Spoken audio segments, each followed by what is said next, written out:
CCM tuh siapa CCM? Saya nggak tahu CCM siapa. Ntar ya. Nih. Ini teman-teman boleh lihat ya. Mana nih kok nggak bersuara? Oke. Boleh lihat judulnya gak? Judul itunya. Ini Judul buka aja Verbum Memberitakan Veritatis. Injil dalam rumah-rumah ibadat di Yudea. Verbum Veritatis. Sedangkan KJV, Oke, siap-siap. and he preached in the synagogues of Galilee. Galilee dan Yudea jaraknya 70 mil, Pak. Atau kira-kira 113 km. Kira-kira yang bukan firman Allah nih yang mana, Pak? Yang KJV atau yang TB? Silakan, Pak. Oke, 4 poin tanggapan saja secara cepat. Yang pertama, satu kali lagi melalui pertanyaan tadi, Pak Donditan membuat perdebatan itu menjadi sesi adu jangkrik. Ya, kalau saudara dengar isi pertanyaan tadi, itu pertanyaan dalam ranah kritik tekstual. Nah, mereka berdebat dengan topik tentang apa? Tentang keselamatan. Jadi isi pertanyaan Pak Donditan satu kali lagi adalah pertanyaan red herring. Dia melemparkan satu isu atau pertanyaan yang tidak relevan dengan materi atau topik spesifik.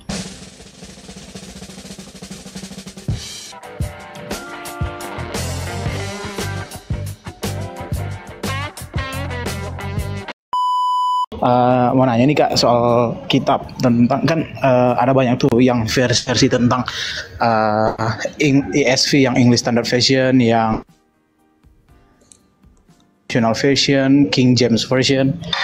Itu perbedaannya sama apa Kak? Sama TB1 sama TB2 yang kita pakai itu apa ya Kak?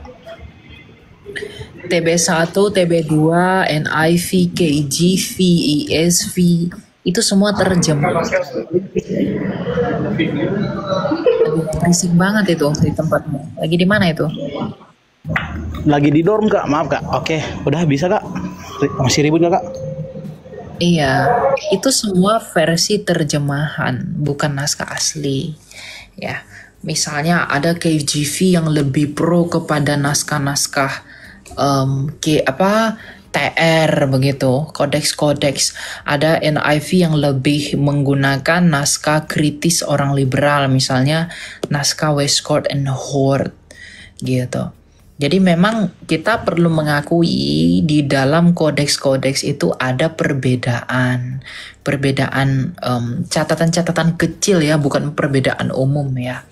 Nah, itulah yang membuat iman kekristenan itu unggul. Kenapa? Karena semua kodeks Alkitab itu saling mengkonfirmasi dan melengkapi. Tetapi ada golongan-golongan tertentu yang melihat Alkitab ini secara liberal. Maka mereka memilih kodeks-kodeks yang lebih pesimis kepada iman Kristen. Maka ya terjadilah terjemahan-terjemahan seperti tadi yang banyak varian itu. Jadi NIV, ESV, KJV, TB1, TB2 itu penyempurnaan terjemahan. Tapi apakah naskah asli Alkitab kita berbeda? Enggak, tetap sama. Buktinya apa? Misalnya ketika ditemukan naskah Qumran, Dead Sea Scroll, naskah Laut Mati itu ketika ditemukan. Ya, ketika dibandingkan dengan Alkitab yang kita punya sekarang nyaris sempurna. Tidak ada perbedaan yang mencolok. Kalau ada pun perbedaan itu pada hanya huruf-huruf kecil yang tidak memengaruhi dogma kita. Itu cara Tuhan memelihara Alkitab kita, dan itu membungkam tuduhan orang yang mengatakan Alkitab kita udah dipalsukan. Dead Sea Scroll itu lebih tua dari zaman Yesus loh. Apanya naskahnya? Dan itu membuktikan yang kita pegang ini tidak berubah. Naskah aslinya. Iya, betul. Tapi yang ini, dia kan yang pasti nggak berubah nih Kak. Tapi yang saya baca nih, mungkin bisa dibuka Kak, dalam Lukas 4 ayat 44. Itu aku lumayan hafal yang ayat yang kalau nggak salah di KJV, King James Version. Itu di KJV itu mengatakan bahwa and he preached at synagogues of Galilee. Itu antara Galilea apa Galilea di Galilea gitu Kak. Galilea. Ya Lukas kan, berapa? Lukas berapa? 44 ayat 44 Kak. And he preached at synagogues of Galilee. 44. Iya, dapat gak kak? Dalam apa? Versi apa? KJV, King James Version. Bentar. Kok nggak ada ya di sini ya? Lukas 4 ayat 44. KJV. Dapat gak kak? 444. And he preached at synagogues of Galilea.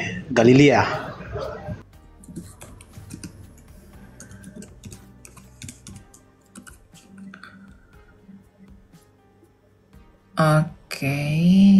Ya, dapat kak? Bentar.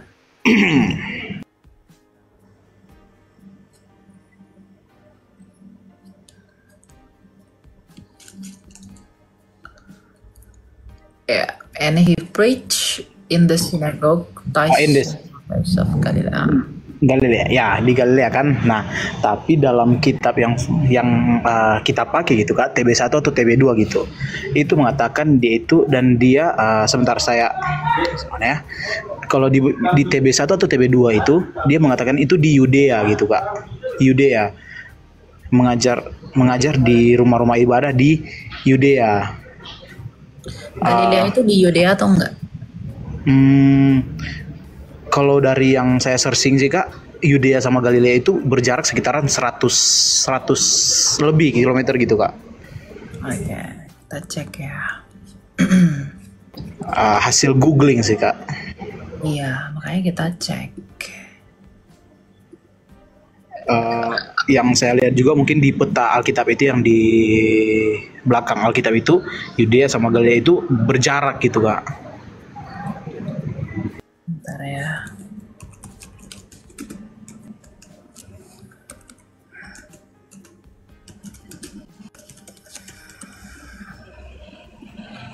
Ya, dalam Ini bukan saya mau melihat kesalahan gitu kak, cuma saya kan sedang mempelajari teologi juga kak. Tapi kenapa gitu di KJV itu ditulis seperti itu, sedangkan di TB2 ditulis gitu kak? Bukan melihat kesalahan kak. Iya. Kita harus lihat paralelnya ya.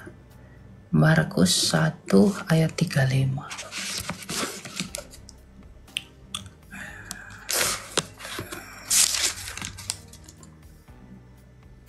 Dengan Lukas 42 ayat 44.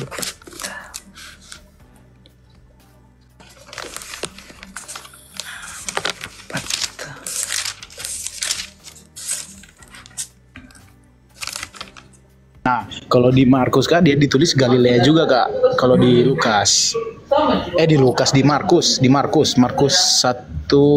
Markus berapa tadi? Tadi kak.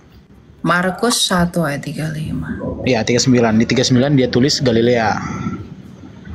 Ya kalau di sumber yang saya lihat dari sarapan pagi, itu wilayah yang sama. Cuma tidak di... Bentar ya.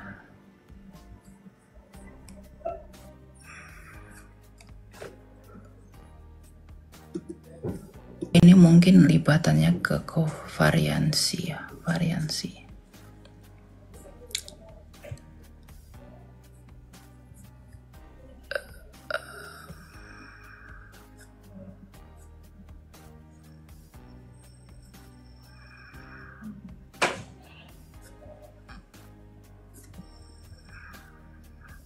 Kok nggak ada ya? Bentar ya, saya ini dulu.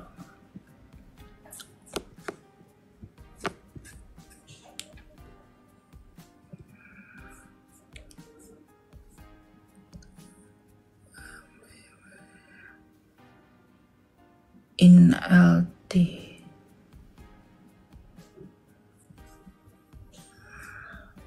Kalau di sini dikatakan itu berkaitan dengan peta di zaman kuno.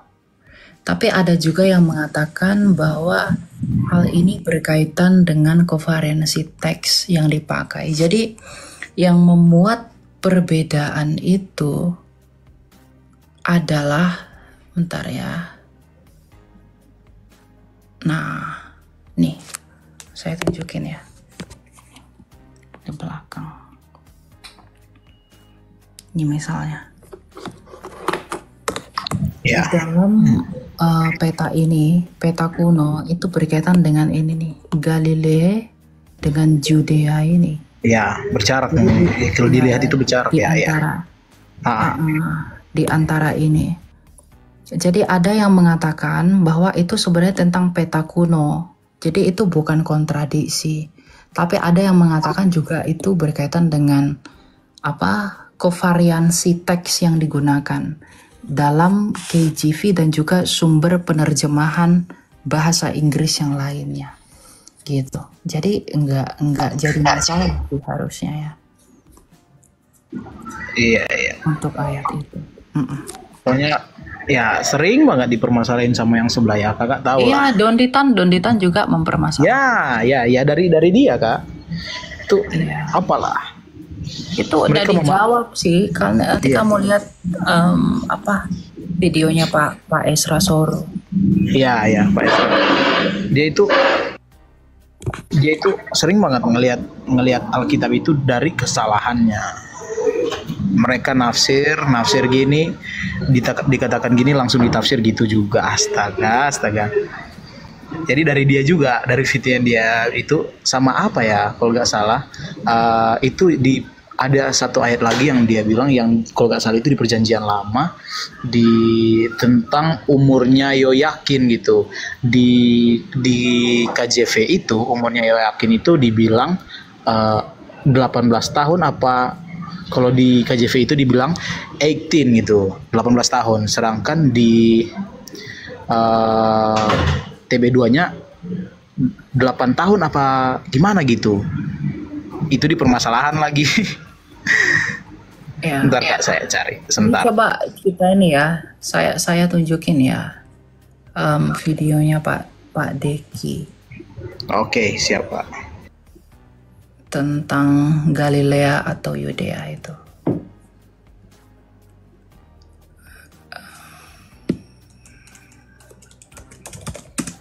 Oke, ntar ya. CCM tuh siapa CCM? Saya nggak tahu CCM siapa. Ntar ya.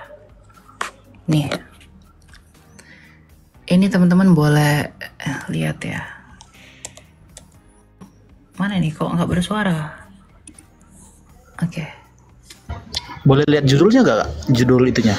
Ini Judul. ya. Iya. Buka aja Yesus Verbum memberitakan Veritatis. Injil dalam rumah-rumah ibadat di Yudea. Verbum Veritatis. Sedangkan KJV, Oke, siap. and he preached in the synagogues of Galilee. Galilee dan Yudea jaraknya 70 mil, Pak. Atau kira-kira 113 km. Kira-kira yang bukan firman Allah nih yang mana, Pak? Yang KJV atau yang TB? Silakan, Pak.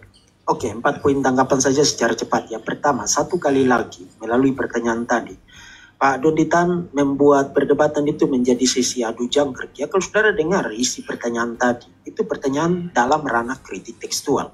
Nah, mereka kritik berdebat teks. dengan topik tentang apa? Tentang keselamatan. Jadi isi pertanyaan Pak Donditan satu kali lagi adalah pertanyaan red herring. Dia melemparkan satu isu atau pertanyaan yang tidak relevan dengan materi atau topik spesifik yang diperdebatkan. Dan itu mestinya tugas moderator untuk mentertibkan orang-orang yang liar. Ini didengar ya, jangan nggak didengar. Di dalam sebuah perdebatan. Nah, dalam kaitan dengan ranah kritik tekstual, Pak Donditan, dengarkan baik-baik nasihat saya. Itu ranah yang tidak bagus bagi saudara. Itu lahan yang saudara tidak mungkin berdiri sebagai seorang muslim di atas ranah itu, kemudian tetap kokoh dan berdiri. Metode, kriteria, dan segala sesuatu yang temuan yang ada di dalam ranah kritik tekstual itu Kritik bisa teks. digunakan untuk bicara Jangkauannya tentang kritik Alkitab, teks. dan Alkitab mampu membela dirinya sendiri di dalam ranah itu. In fact, kami yang mulai studi itu untuk meneliti tentang manuskrip-manuskrip yang ada. Tapi kalau kita gunakan temuan, metode dan kriteria di dalam bidang Ini Bapak ini senior kita ya. tentang posisi Anda, saya sangat yakin Anda akan itu betul-betul bukan dosen kakak kita tuh gimana kak? jadi gundah Nanti dengar dulu. sampai kepada kekekalan. Jadi lebih baik cari aman aja Pak, jangan masuk ke dalam wilayah kritik tekstual, sebuah wilayah yang sangat tidak enak bagi posisi Anda. Itu yang pertama. Yang kedua, Yudea atau Galilea. Nah, Pak Donditan mikir, tidak mungkin Yudea sama dengan Galilea. Nah ini Jadi dia. salah satunya benar, salah satunya salah, atau dua-duanya salah. Nah, Pak Donditan mikir begitu, karena memang dia tidak berguna dalam hal pengetahuan. Dia nggak ngerti apa-apa tentang Alkitab. Dia hanya sok-sokan aja menampilkan diri seakan-akan dia paham. Kemudian berdebat, saya berdebat. Padahal nggak ngerti apa-apa ya. Pak Donditan, dua-duanya benar. Yes, dua-duanya benar. Karena begini, kalau saudara membaca Injil Lukas dan Kisah Para Rasul yang ditulis oleh orang yang sama, yaitu Lukas. Lukas, waktu menggunakan kata yang diterjemahkan Yudea, dia tidak bicara tentang provinsi Yudea yang adalah bentukan Romawi yang memang beda dengan Galilea. Nah, Lukas, di dalam Injil Lukas dan Kisah Para Rasul, Anda bisa lihat ayat-ayat wilayah orang-orang Yahudi bermukim. Oh, kita tidak mungkin baca pemukimannya satu. orang Yahudi gitu kak, Di tempat dalam Injil tinggal. Lukas Kisah Para Dengar. Rasul, Lukas cenderung menggunakan kata Yudea dalam pengertian luasnya merujuk kepada wilayah atau teritori di mana orang-orang Yahudi itu berdiam atau bermukim, termasuk di Galilea. Nah, saya akan kembali kepada poin itu, tapi mari kita pun pindah kepada poin yang ketiga. Nah, kenapa di dalam King James dan juga beberapa versi terjemahan lain seperti New King James, termasuk juga di dalam Vulgata, menggunakan Galilea ketimbang Yudea, seperti yang saudara baca di dalam terjemahan baru dari LAI. Karena sejumlah manuskrip Nah ini. memang menggunakan Galilea. Pertanyaan Nah. lagi, kenapa sejumlah manuskrip menggunakan Galilea ketimbang Yudea? Karena kalau saudara bandingkan dengan paralelnya di dalam Markus pasal 1 ayat 39, kemudian Matius pasal 4 ayat 18 sampai 23, lokasi spesifik di mana Yesus berkhotbah atau mengajar adalah memang di Galilea. Nah, kembali lagi kepada poin kedua tadi, dua-duanya sama-sama benar. Jadi kalau kita membaca Lukas pasal 4, Markus pasal 1, dan Matius pasal 4 secara kombinatif, secara total, kita dapat mengatakan Yesus berkhotbah atau mengajar di sinagog-sinagog di wilayah pemukiman orang-orang Yahudi di Galilea. Itu sebabnya tadi saya katakan, dua-duanya sama-sama benar. Ya. Galilea itu lokasi spesifiknya, tapi Lukas bicara tentang Yudea dalam pengertian wilayah pemukiman atau tempat-tempat di mana orang-orang Yahudi itu berdiam. Yang keempat, yang mana yang firman Tuhan? Demikian Pak Donditan bertanya, apakah kita... Nah, makanya tadi saya bilang itu tentang peta kuno dan juga kovariansi teks. Tafsiran gitu ya kak, masih tapi masih Bukan tafsiran, itu enggak tafsiran, brother. Bukan tafsiran. Jadi tadi kan seperti yang Pak Deki Ngadas ini bilang bahwa daerah di Galilea seperti kan Lukas ini kan yang nulis, Lukas ini kan siapa namanya? Rasul Lukas. Kisah Rasul juga kan ditulis oleh Rasul Lukas. ya. Jadi paralelnya itu Galilea di mana orang Yahudi berkumpul itu juga disebut sebagai Yudea. Makanya Yesus Kristus juga disebut orang Yudea. Ya. Nah, jadi memang lokasinya itu di Galilea, tetapi tempat spesifiknya itu adalah di Galilea. Tetapi karena di sana orang Yahudinya banyak, maka disebut Yudea. Makanya di dalam Matius juga kan disebut tempat spesifiknya itu ya di Galilea. Makanya saya bilang tadi itu tentang peta kuno tadi yang harus ditelusuri lebih dalam. Yang kedua itu tentang kovariansi teks tadi dalam hal kodeksnya.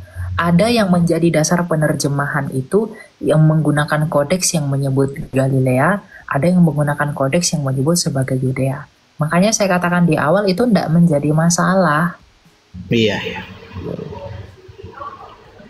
Itu ya. Sekedar mendengar penjelasan kakak gitu, biar jelas itu. Saya masih semester 2 jadi belum belajar tentang mungkin teologi PL gitu, PB, teologi PB.